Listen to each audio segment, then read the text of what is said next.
நான் திரும்ப திரும்ப ஒன்றை தெளிவாக சொல்கிறேன். நான் முதலமைச்சராக இருக்கிற வரையில் நிச்சயமாக ஒன்றிய அரசு இந்த திட்டத்தை கொண்டு வர முடியாது. அது வந்தால் அதை தடுத்தே தீர்வோம். அதான் திரும்ப திரும்ப சொல்றேன். நான் தமிழ்நாட்டினுடைய முதலமைச்சராக இருக்கிற வரையிலே இது நிச்சயமாக நாங்கள் அனுமதிக்க மாட்டோம். பொறுத்தவரை மீத்தேன் திட்டம் நாம சொன்னதுக்கு அப்புறம் வேண்டான்ட்டாங்க. டங்ஸ்டன் திட்டம் உங்களுக்கு தெரியும், மதுரையில இன்னைக்கு முதலமைச்சர் நாடகம் ஆடுறாங்க. 2023 அக்டோபர் மாசம் நியூ இந்தியன் எக்ஸ்பிரஸ் தமிழக அரசினுடைய உயரதிகாரி பேர் சொல்லாம பேட்டி கொடுக்கறாங்க. டங்ஸ்டன் அங்கே எடுப்பதற்கு நாங்க கேட்டிருக்கோம் சொல்றாங்க. மத்திய அரசு நேற்று செய்தி குறிப்பு வெளியிட்டு இருக்காங்க. பிப்ரவரி மாசம் 2024 அந்த 20 ஸ்கொயர் கிலோமீட்டர் ஏரியால டங்ஸ்டன் எடுப்பதற்கு நாங்க டெண்டர் கொண்டு வர்றோம். இந்துஸ்தான் ஜிங்க்கு போது 10 மாத காலம் தமிழக அரசு பேசவே இல்லை. இன்னைக்கு நவம்பர்ல பிரச்சனை பண்றாங்க. தமிழக அரசு மத்திய அரசுக்கு ஜனவரி பிப்ரவரி 2024 இவங்க நோட்டு போட்டு கொடுக்கறாங்க.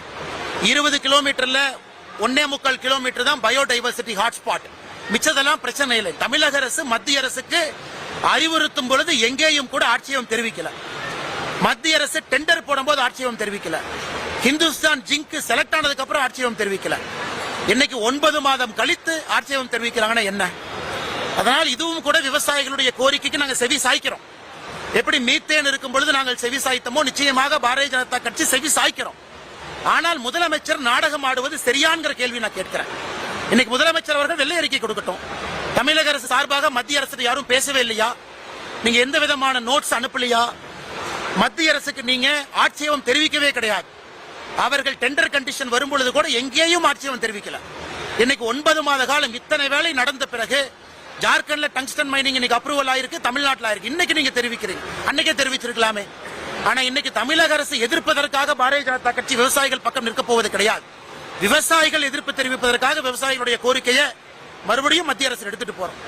தமிழக அரசு ஒரு முறையும் கூட மத்திய அரசுடைய திட்டத்தை வேண்டும் என்றே எதிர்க்கிறாங்க. அதனால தமிழகத்திற்கு வர வேண்டிய பல பலன்கள் வேறு மாநிலத்திற்கு போகுது. ஆனாலும் விவசாயிகளுடைய குரலுக்கு நாங்கள் செவி சாய்க்கணும். அதற்காக இதையும் மத்திய அரசுடைய கவனத்துக்கு எடுத்துட்டு போறோம். அடுத்த 1 வாரத்துக்குள்ள